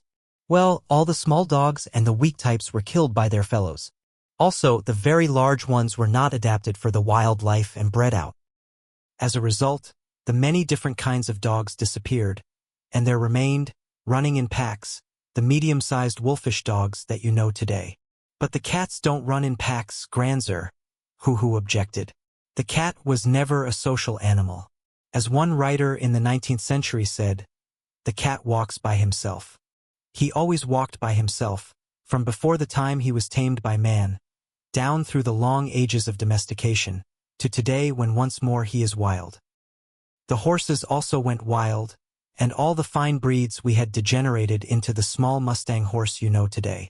The cows likewise went wild, as did the pigeons and the sheep, and that a few of the chickens survived you know yourself. But the wild chicken of today is quite a different thing from the chickens we had in those days. But I must go on with my story. I traveled through a deserted land. As the time went by, I began to yearn more and more for human beings. But I never found one, and I grew lonelier and lonelier. I crossed Livermore Valley and the mountains between it and the great valley of the San Joaquin. You have never seen that valley, but it is very large, and it is the home of the wild horse. There are great droves there, thousands and tens of thousands. I revisited it 30 years after, so I know. You think there are lots of wild horses down here in the coast valleys, but they are as nothing compared with those of the San Joaquin. Strange to say, the cows, when they went wild, went back into the lower mountains. Evidently they were better able to protect themselves there. In the country districts the ghouls and prowlers had been less in evidence, for I found many villages and towns untouched by fire. But they were filled by the pestilential dead, and I passed by without exploring them. It was near Lathrop that, out of my loneliness, I picked up a pair of collie dogs that were so newly freed that they were urgently willing to return to their allegiance to man. These collies accompanied me for many years, and the strains of them are in those very dogs there that you boys have today. But in 60 years the collie strain has worked out. These brutes are more like domesticated wolves than anything else. Harelip rose to his feet, glanced to see that the goats were safe, and looked at the sun's position in the afternoon sky, advertising impatience at the prolixity of the old man's tale. Urged to hurry by Edwin, Granzer went on. There is little more to tell. With my 2 dogs and my pony, and riding a horse I had managed to capture, I crossed the San Joaquin and went on to a wonderful valley in the Sierras called Yosemite. In the great hotel there I found a prodigious supply of tinned provisions. The pasture was abundant as was the game, and the river that ran through the valley was full of trout. I remained there 3 years in an utter loneliness that none but a man who has once been highly civilized can understand. Then I could stand it no more. I felt that I was going crazy. Like the dog, I was a social animal and I needed my kind. I reasoned that since I had survived the plague, there was a possibility that others had survived. Also, I reasoned that after 3 years the plague germs must all be gone and the land be clean again. With my horse and dogs and pony, I set out. Again I crossed the San Joaquin Valley, the mountains beyond, and came down into Livermore Valley. The change in those 3 years was amazing. All the land had been splendidly tilled, and now I could scarcely recognize it. Such was the sea of rank vegetation that had overrun the agricultural handiwork of man. You see, the wheat, the vegetables, and orchard trees had always been cared for and nursed by man, so that they were soft and tender. The weeds and wild bushes and such things, on the contrary, had always been fought by man, so that they were tough and resistant. As a result, when the hand of man was removed, the wild vegetation smothered and destroyed practically all the domesticated vegetation. The coyotes were greatly increased, and it was at this time that I first encountered wolves straying in 2s and 3s and small packs down from the regions where they had always persisted. It was at Lake Temescal, not far from the one-time city of Oakland, that I came upon the first live human beings. Oh, my grandsons, how can I describe to you my emotion when, astride my horse and dropping down the hillside to the lake, I saw the smoke of a campfire rising through the trees. Almost did my heart stop beating. I felt that I was going crazy. Then I heard the cry of a human babe. And dogs barked, and my dogs answered. I did not know but what I was the one human alive in the whole world. It could not be true that here were other smoke and the cry of a babe. Emerging on the lake, there, before my eyes, not 100 yards away, I saw a man, a large man. He was standing on an out-jutting rock and fishing. I was overcome. I stopped my horse. I tried to call out but could not. I waved my hand. It seemed to me that the man looked at me, but he did not appear to wave. Then I laid my head on my arms there in the saddle. I was afraid to look again, for I knew it was an hallucination, and I knew that if I looked the man would be gone. And so precious was the hallucination that I wanted it to persist yet a little while. I knew, too, that as long as I did not look it would persist. Thus I remained until I heard my dog snarling and a man's voice. What do you think the voice said? I will tell you. It said, "Where in hell did you come from?" Those were the words, the exact words. That was what your other grandfather said to me, Hairlip, when he greeted me there on the shore of Lake Temescal 57 years ago. And they were the most ineffable words I have ever heard. I opened my eyes, and there he stood before me. A large, dark, hairy man, heavy-jawed, slant-browed, fierce-eyed. How I got off my horse I do not know, but it seemed that the next I knew I was clasping his hand with both of mine and crying. I would have embraced him, but he was ever a narrow-minded, suspicious man, and he drew away from me. Yet did I cling to his hand and cry.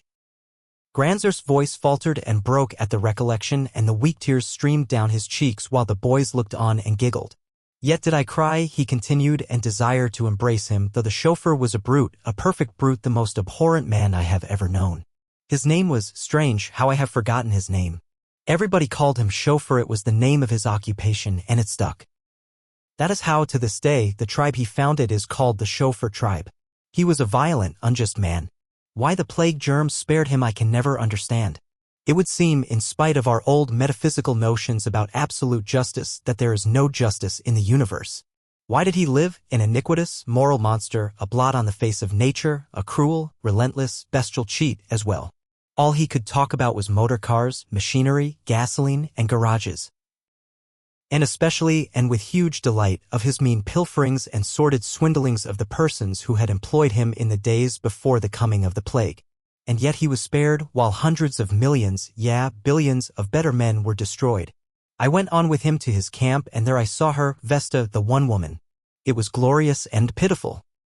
There she was, Vesta Van Worden, the young wife of John Van Worden, clad in rags, with marred and scarred and toil-calloused hands, bending over the campfire and doing scullion work. She, Vesta, who had been born to the purple of the greatest baronage of wealth the world had ever known. John Van Worden, her husband, worth $1,800,000,000 and president of the Board of Industrial Magnates, had been the ruler of America. Also, sitting on the International Board of Control, he had been one of the 7 men who ruled the world, and she herself had come of equally noble stock. Her father, Philip Saxon, had been president of the Board of Industrial Magnates up to the time of his death. This office was in process of becoming hereditary, and had Philip Saxon had a son, that son would have succeeded him. But his only child was Vesta, the perfect flower of generations of the highest culture this planet has ever produced. It was not until the engagement between Vesta and Van Worden took place that Saxon indicated the latter as his successor. It was, I am sure, a political marriage. I have reason to believe that Vesta never really loved her husband in the mad, passionate way of which the poets used to sing. It was more like the marriages that obtained among crowned heads in the days before they were displaced by the magnates. And there she was, boiling fish chowder in a soot-covered pot, her glorious eyes inflamed by the acrid smoke of the open fire. Hers was a sad story. She was the one survivor in a million, as I had been, as the chauffeur had been. On a crowning eminence of the Alameda Hills, overlooking San Francisco Bay, Van Worden had built a vast summer palace. It was surrounded by a park of 1,000 acres. When the plague broke out, Van Worden sent her there. Armed guards patrolled the boundaries of the park, and nothing entered in the way of provisions or even mail matter that was not first fumigated. And yet did the plague enter, killing the guards at their posts, the servants at their tasks, sweeping away the whole army of retainers, or, at least, all of them who did not flee to die elsewhere. So it was that Vesta found herself the sole living person in the palace that had become a charnel house. Now the chauffeur had been one of the servants that ran away. Returning 2 months afterward, he discovered Vesta in a little summer pavilion where there had been no deaths and where she had established herself. He was a brute. She was afraid, and she ran away and hid among the trees. That night, on foot, she fled into the mountains. She, whose tender feet and delicate body had never known the bruise of stones nor the scratch of briars. He followed, and that night he caught her. He struck her. Do you understand? He beat her with those terrible fists of his and made her his slave. It was she who had to gather the firewood, build the fires, cook, and do all the degrading camp labor, she, who had never performed a menial act in her life. These things he compelled her to do, while he, a proper savage, elected to lie around camp and look on. He did nothing, absolutely nothing, except on occasion to hunt meat or catch fish. Good for chauffeur, Harelip commented in an undertone to the other boys. I remember him before he died. He was a corker. But he did things and he made things go. You know, Dad married his daughter, and you ought to see the way he knocked the spots out of Dad. The chauffeur was a son of a gun. He made us kids stand around. Even when he was croaking, he reached out for me. Once, and laid my head open with that long stick he kept always beside him. Harelip rubbed his bullet head reminiscently, and the boys returned to the old man, who was maundering ecstatically about Vesta, the squaw of the founder of the chauffeur tribe. And so I say to you that you cannot understand the awfulness of the situation. The chauffeur was a servant, understand, a servant. And he cringed with bowed head to such as she. She was a lord of life, both by birth and by marriage. The destinies of millions, such as he, she carried in the hollow of her pink-white hand. And, in the days before the plague, the slightest contact with such as he would have been pollution. Oh, I have seen it. Once, I remember, there was Mrs. Goldwyn, wife of one of the great magnates. It was on a landing stage, just as she was embarking in her private dirigible, that she dropped her parasol. A servant picked it up and made the mistake of handing it to her, one of the greatest royal ladies of the land. She shrank back, as though he were a leper, and indicated her secretary to receive it. Also, she ordered her secretary to ascertain the creature's name and to see that he was immediately discharged from service. And such a woman was Vesta Van Worden. And her the chauffeur beat and made his slave. Bill, that was it. Bill the chauffeur. That was his name. He was a wretched, primitive man, wholly devoid of the finer instincts and chivalrous promptings of a cultured soul. No, there's no absolute justice, for to him fell that wonder of womanhood, Vesta Van Worden. The grievousness of this you will never understand, my grandsons, for you are yourselves primitive little savages, unaware of aught else but savagery. Why should Vesta not have been mine? I was a man of culture and refinement, a professor in a great university. Even so, in the time before the plague, such was her exalted position, she would not have deigned to know that I existed. Mark, then, the abysmal degradation to which she fell at the hands of the chauffeur. Nothing less than the destruction of all mankind had made it possible that I should know her, look in her eyes, converse with her, touch her hand and love her and know that her feelings toward me were very kindly. I have reason to believe that she, even she, would have loved me, there being no other man in the world except the chauffeur. Why, when it destroyed 8 billions of souls, did not the plague destroy just one more man, and that man the chauffeur? Once, when the chauffeur was away fishing, she begged me to kill him. With tears in her eyes, she begged me to kill him. But he was a strong and violent man, and I was afraid. Afterwards, I talked with him. I offered him my horse, my pony, my dogs, all that I possessed, if he would give Vesta to me. And he grinned in my face and shook his head. He was very insulting. He said that in the old days he had been a servant, had been dirt under the feet of men like me and of women like Vesta, and that now he had the greatest lady in the land to be servant to him and cook his food and nurse his brats. You had your day before the plague, he said, but this is my day, and a damned good day it is. I wouldn't trade back to the old times for anything. Such words he spoke, but they are not his words. He was a vulgar, low-minded man, and vile oaths fell continually from his lips. Also, he told me that if he caught me making eyes at his woman, he'd wring my neck and give her a beating as well. What was I to do? I was afraid. He was a brute. That first night, when I discovered the camp, Vesta and I had great talk about the things of our vanished world. We talked of art and books and poetry. And the chauffeur listened and grinned and sneered. He was bored and angered by our way of speech, which he did not comprehend. And finally he spoke up and said, "And this is Vesta Van Worden, one-time wife of Van Worden, the magnate high and stuck-up beauty, who is now my squaw. At Professor Smith, times is changed, times is changed. Here, you woman, take off my moccasins and lively about it. I want Professor Smith to see how well I have you trained." I saw her clench her teeth and the flame of revolt rise in her face. He drew back his gnarled fist to strike, and I was afraid and sick at heart. I could do nothing to prevail against him. So I got up to go and not be witness to such indignity. But the chauffeur laughed and threatened me with a beating if I did not stay and behold. And I sat there, perforce, by the campfire on the shore of Lake Temescal and saw Vesta Van Worden, kneel and remove the moccasins of that grinning, hairy, ape-like human brute. Oh, you do not understand, my grandsons. You have never known anything else and you do not understand. Halterbroke and bridle-wise, the chauffeur gloated while she performed that dreadful, menial task. A trifle bulky at times, Professor, a trifle bulky. But a clout alongside the jaw makes her as meek and gentle as a lamb.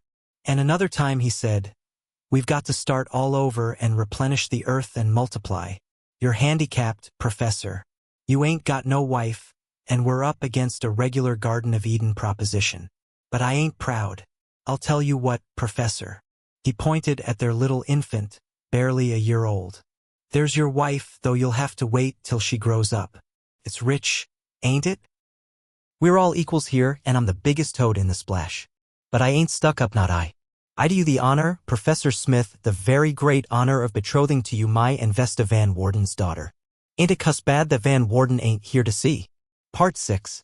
I lived 3 weeks of infinite torment there in the chauffeur's camp. And then, one day, tiring of me, or of what to him was my bad effect on Vesta, he told me that the year before, wandering through the Contra Costa Hills to the Straits of Carquinez, across the straits he had seen a smoke. This meant that there were still other human beings and that for 3 weeks he had kept this inestimably precious information from me. I departed at once with my dogs and horses and journeyed across the Contra Costa Hills to the straits. I saw no smoke on the other side, but at Port Costa discovered a small steel barge on which I was able to embark my animals. Old canvas which I found served me for a sail, and a southerly breeze fanned me across the straits and up to the ruins of Vallejo. Here, on the outskirts of the city, I found evidences of a recently occupied camp. Many clamshells showed me why these humans had come to the shores of the bay. This was the Santa Rosa tribe, and I followed its track along the old railroad right-of-way across the salt marshes to Sonoma Valley. Here, at the old brickyard at Glen Ellen, I came upon the camp. There were 18 souls all told. 2 were old men, one of whom was Jones, a banker. The other was Harrison, a retired pawnbroker, who had taken for wife the matron of the state hospital for the insane at Napa. Of all the persons of the city of Napa and of all the other towns and villages in that rich and populous valley, she had been the only survivor. Next, there were the 3 young men Cardiff and Hale, who had been farmers, and Wainwright, a common day laborer. All 3 had found wives.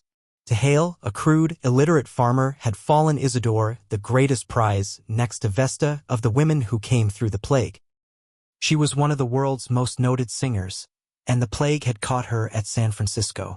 She has talked with me for hours at a time, telling me of her adventures until, at last, rescued by Hale in the Mendocino Forest Reserve, there had remained nothing for her to do but become his wife. But Hale was a good fellow in spite of his illiteracy. He had a keen sense of justice and right dealing, and she was far happier with him than was Vesta with the chauffeur. The wives of Cardiff and Wainwright were ordinary women accustomed to toil with strong constitutions, just the type for the wild new life which they were compelled to live. In addition were 2 adult idiots from the feeble-minded home at Eldridge and 5 or 6 young children and infants born after the formation of the Santa Rosa tribe. Also, there was Bertha. She was a good woman, Harelip, in spite of the sneers of your father. Her I took for wife. She was the mother of your father, Edwin, and of yours. Hoo-hoo. And it was our daughter Vera who married your father, Harelip, your father, Sando, who was the oldest son of Vesta Van Warden and the chauffeur. And so it was that I became the 19th member of the Santa Rosa tribe. There were only 2 outsiders added after me. One was Munger's son, descended from the magnates who wandered alone in the wilds of Northern California for 8 years before he came south and joined us. He it was who waited 12 years more before he married my daughter, Mary. The other was Johnson, the man who founded the Utah tribe. That was where he came from, Utah, a country that lies very far away from here, across the great deserts to the east. It was not until 27 years after the plague that Johnson reached California. In all that Utah region he reported but 3 survivors, himself 1, and all men. For many years these 3 men lived and hunted together until, at last, desperate, fearing that with them the human race would perish utterly from the planet, they headed westward on the possibility of finding women survivors in California. Johnson alone came through the great desert where his 2 companions died. He was 46 years old when he joined us, and he married the 4th daughter of Isidore and Hale, and his eldest son married your aunt, Harelip, who was the 3rd daughter of Vesta and the chauffeur. Johnson was a strong man with a will of his own. And it was because of this that he seceded from the Santa Rosans and formed the Utah tribe at San Jose. It is a small tribe, there are only 9 in it. But, though he is dead, such was his influence and the strength of his breed, that it will grow into a strong tribe and play a leading part in the recivilization of the planet. There are only 2 other tribes that we know of, the Los Angelitos and the Carmelitos. The latter started from 1 man and woman. He was called Lopez, and he was descended from the ancient Mexicans and was very black. He was a cowherd in the ranges beyond Carmel, and his wife was a maidservant in the great Del Monte Hotel. It was 7 years before we first got in touch with the Los Angelitos. They have a good country down there, but it is too warm. I estimate the present population of the world at between 350 and 400, provided, of course, that there are no scattered little tribes elsewhere in the world. If there be such, we have not heard from them. Since Johnson crossed the desert from Utah, no word nor sign has come from the east or anywhere else. The great world which I knew in my boyhood and early manhood is gone. It has ceased to be. I am the last man who was alive in the days of the plague and who knows the wonders of that far-off time.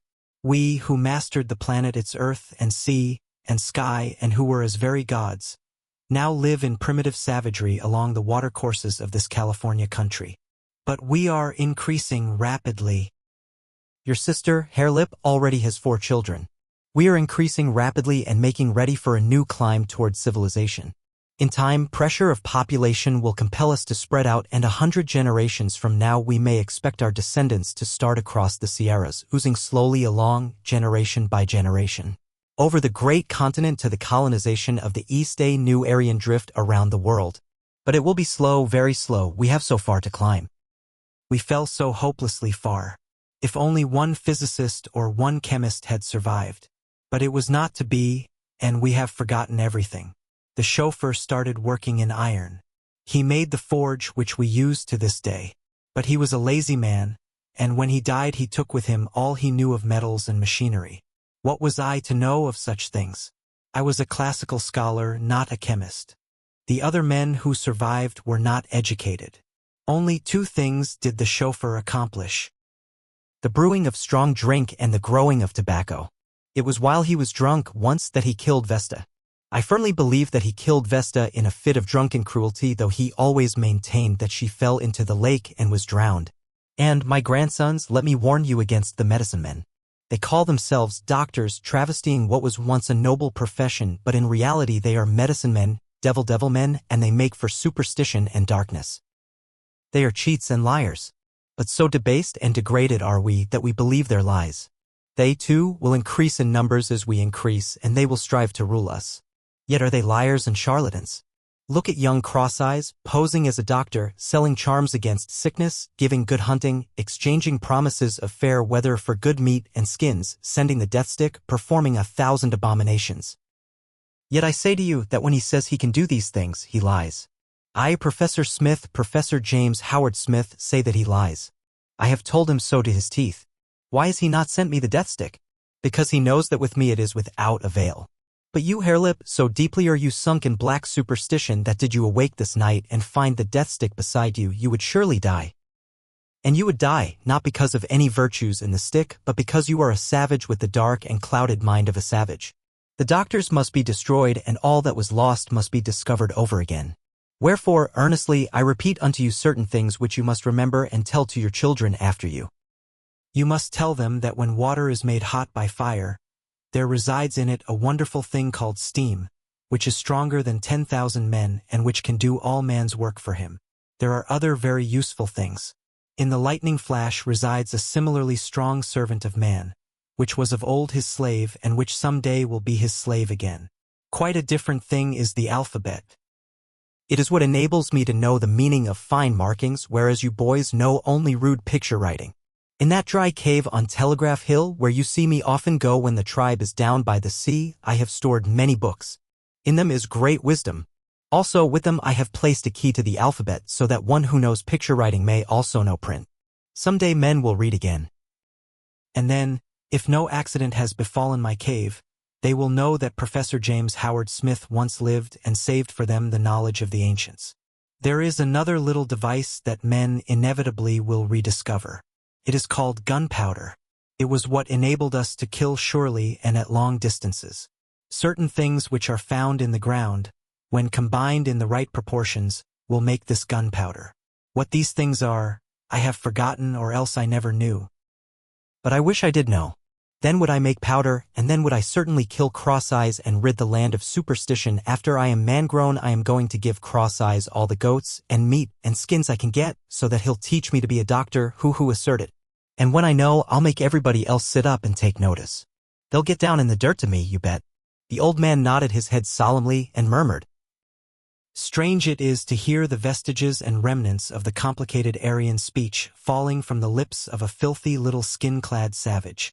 All the world is topsy-turvy. And it has been topsy-turvy ever since the plague. You won't make me sit up, Harelip boasted to the would-be medicine man. If I paid you for a sending of the death stick and it didn't work, I'd bust in your head, understand, you?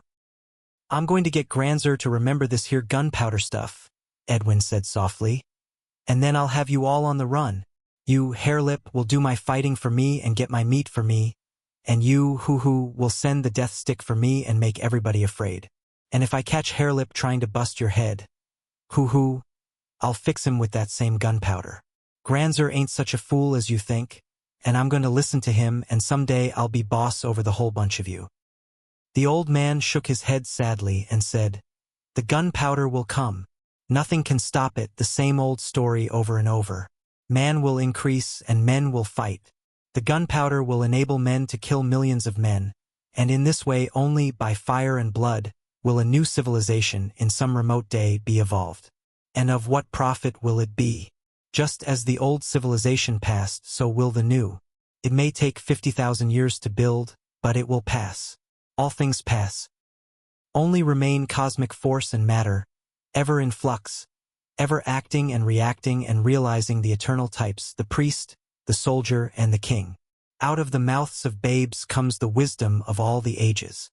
Some will fight, some will rule, some will pray, and all the rest will toil and suffer sore while on their bleeding carcasses is reared again, and yet again, without end, the amazing beauty and surpassing wonder of the civilized state. It were just as well that I destroyed those cave-stored books. Whether they remain or perish, all their old truths will be discovered, their old lies lived and handed down. What is the profit? Harelip leaped to his feet, giving a quick glance at the pasturing goats and the afternoon sun. Gee, he muttered to Edwin, the old geezer gets more long-winded every day. Let's pull for camp. While the other two, aided by the dogs, assembled the goats and started them for the trail through the forest, Edwin stayed by the old man and guided him in the same direction. When they reached the old right-of-way, Edwin stopped suddenly and looked back. Harelip and Hoo-Hoo and the dogs and the goats passed on. Edwin was looking at a small herd of wild horses which had come down on the hard sand. There were at least 20 of them, young colts and yearlings and mares, led by a beautiful stallion which stood in the foam at the edge of the surf with arched neck and bright wild eyes, sniffing the salt air from off the sea. What is it? Granza queried. Horses was the answer. First time I ever seen M on the beach. It's the mountain lions getting thicker and driving M down. The low sun shot red shafts of light, fan-shaped, up from a cloud-tumbled horizon. And close at hand, in the white waste of shore-lashed waters, the sea lions, bellowing their old primeval chant, hauled up out of the sea on the black rocks and fought and loved. Come on, Granzer, Edwin prompted. An old man and boy, skin-clad and barbaric, turned and went along the right-of-way into the forest in the wake of the goats. The end. Thank you for listening to The Scarlet Plague by Jack London.